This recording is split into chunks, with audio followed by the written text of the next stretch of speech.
नमस्कार, Haryana at 9 PM news channel में आप सभी का स्वागत है। आइए आपको कराते हैं खबरों से अपडेट। खरखुदा की चरोटी मोड़ पर सीएम मनोहर लाल के आगमन को लेकर तैयारियां जोर शोर से शुरू की गई है। सोनीपत डीसी ललित श्रीवास्तव व एसपी ने मौके पर पहुंचकर तैयारियों का जायजा लिया।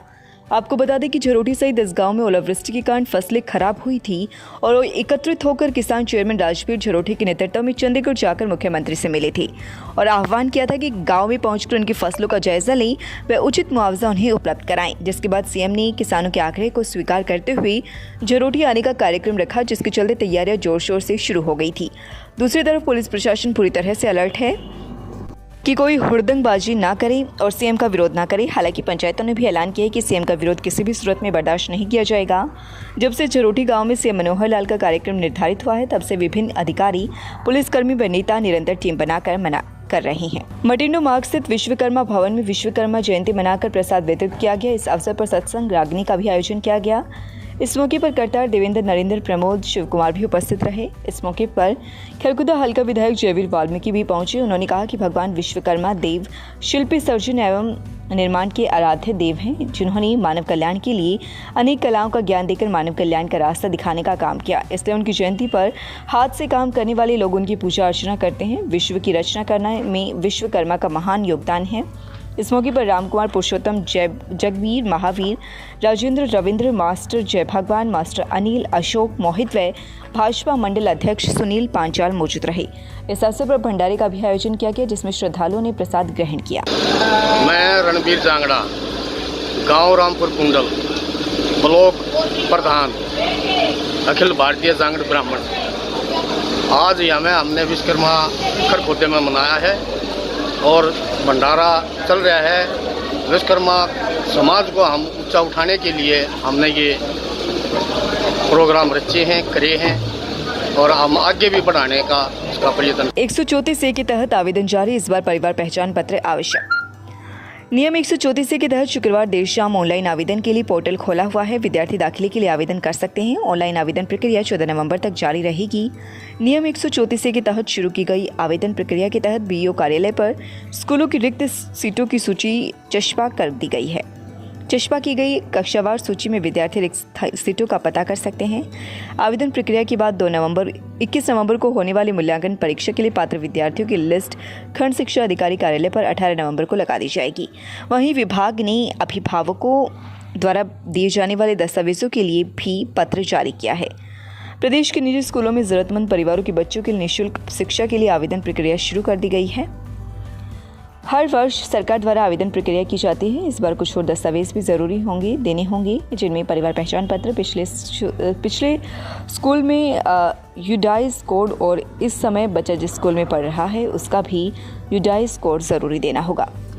पिछले वर्ष बच्चा जिस स्कूल में था उस स्कूल में बच्चे का SRN नंबर और इस वर्ष बच्चा जिस स्कूल में है उसका SRN नंबर भी, आय प्रमाण पत्र वर्ष 2021 का बना हुआ हो या फिर BPL राशन कार्ड, मूल निवास प्रमाण पत्र, बच्चे का जन्म प्रमाण पत्र, बच्चों की आधार कार्ड नंबर, अभिभावक का पहचान का कोई दस्तावेज, आवेदन करते समय मोबाइल नंबर और ईमेल भी जरूरी है। दाखिला प्रक्रिया 14 नवंबर तक रहेगी। बीईओ रचना बाना ने बताया कि शिक्षा विभाग ने शुक्रवार से नियम 134A के तहत ऑनलाइन आवेदन करने के लिए पोर्टल खोल दिया है। दाखिले के लिए ऑनलाइन आवेदन प्रक्रिया 14 नवंबर तक जारी रहेगी। अगर किसी विद्यार्थी या अभिभावक को ऑनलाइन आवेदन में किसी प्रकार की परेशानी आती है तो वे कार्यालय में आकर संपर्क कर सकते हैं। सीएम मनोहर लाल से मिलेंगे खरखुदा के गढ़ी मोहल्ला वासी।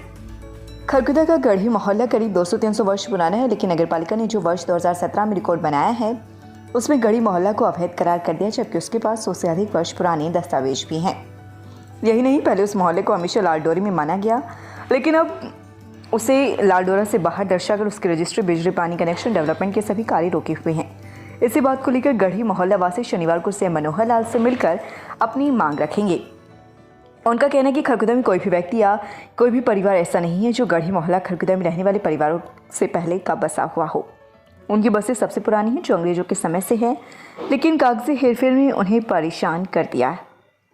इसलिए उनको पहले की तरह लालडोरी में दर्शाते हुए मालिकाना हक बहाल किया जाए व उनकी रजिस्ट्री, बिजली, पानी कनेक्शन, विकास कार्य पहले की तरह शुरू कराए जाए। इसके लिए मांग रखेंगे। बस्तीवासी सीएम मनोहर लाल से अनुरोध करेंगे कि उनकी ज़मीन की जो बस्ती की इंक्वायरी कराई जाए और उन्हें न्याय दिलवाया जाए। बस्ती वासियों का कहना है कि कोविड-19 के नियमों के चलते वे चंडीगढ़ में सीएम मनोहर लाल से नहीं मिल पा रहे थे। अब सीएम खुद खरखुदा आए हुए हैं तो इसलिए वे अपनी मांग यहीं पर रखेंगे। पिपली के पास सड़क दुर्घटना में मां बेटे की मौत। रबड़ा गांव में जोत लगाकर वापस बवाना लौट रहे थे दोनों। मोटरसाइकिल के पास इंतजार कर रहे थे दोनों। एक ट्रैक्टर ने मारी टक्कर। गुरुवार की दोपहर को अपने पैतृक गांव से जोत लगाकर वापस बवाना लौट रहे मां बेटे की सड़क दुर्घटना में मौत हो गई। एक ट्रैक्टर ने उन दोनों को उस समय टक्कर मार दी जब वे दोनों मां बेटा सड़क किनारे खड़ा बाइक के पास खड़े होकर मिस्त्री का इंतजार कर रहे थे। बवाने के बरावला निवासी लोकेश डबास ने पुलिस को बताया कि उसकी बाइक खराब हो गई। मिस्त्री को वहां तलाश की तो नहीं मिला। इसके बाद इत्तेफाक से उसके ताऊ की लड़की व ताऊ का पोता गांव रबड़ा अपने पैतृक गांव में दिवाली पर जोत लगाकर स्कूटी से वापस लौट रहा था। उसने उन दोनों को वहां पर रुका लिया और कहा कि वह खुद एक बार स्कूटी लेकर मिस्त्री को लेकर आता है, तब तक वे दोनों यहां पर इंतजार करें। जैसे ही वह स्कूटी लेकर चलने लगा था कि इतनी ही देर में एक ट्रैक्टर को लापरवाही से चलाता हुआ आया और उसने मोटरसाइकिल के पास साइड में खड़ी उस 40 वर्षीय बहन लता व 18 वर्षीय भांजी लक्ष्य दोनों माँ बेटे को टक्कर मार दी, जिसमें गंभीर रूप से घायल दोनों को खरखुदा के सामुदायिक स्वास्थ्य केंद्र में दाखिल कराया गया, जहां पर चिकित्सकों ने 40 वर्षीय उसकी बहन लता व 18 वर्षीय उसके भांजा लक्ष्य दोनों को मृत घोषित कर दिया।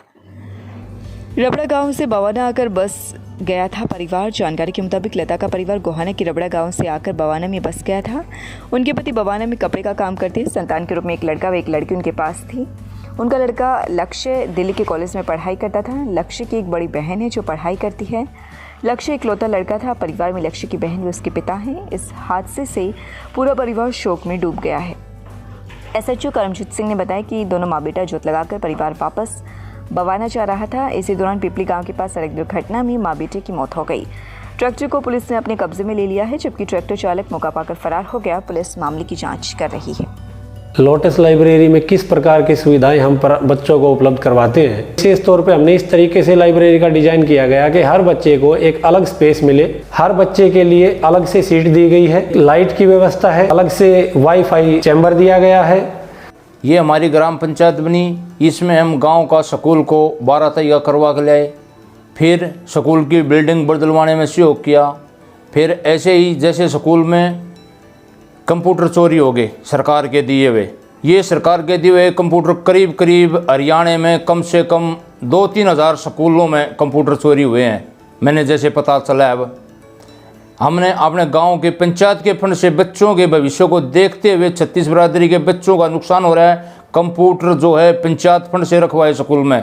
नाक कान व गला विभाग दूरबीन विधि द्वारा नाक कान व गले का परीक्षण, थायराइड टॉन्सिल का इलाज, नाक की हड्डी का टेढ़ा होना, गले की कैंसर का इलाज, नक्सीर का इलाज, नाक व गले की एलर्जी का इलाज, दूरबीन विधि द्वारा नाक व साइनस का ऑपरेशन, कान में पस आना, सीटें बजना, आवाज़ गूंजना, कम सुनाई देने का इलाज, गले के टॉन्सिल व नाक के पीछे एडिनॉइड का कोब्लेटिन विधि द्वारा इलाज, दूरबीन विधि द्वारा कान की पर्दे व कान की हड्डी गले का ऑपरेशन।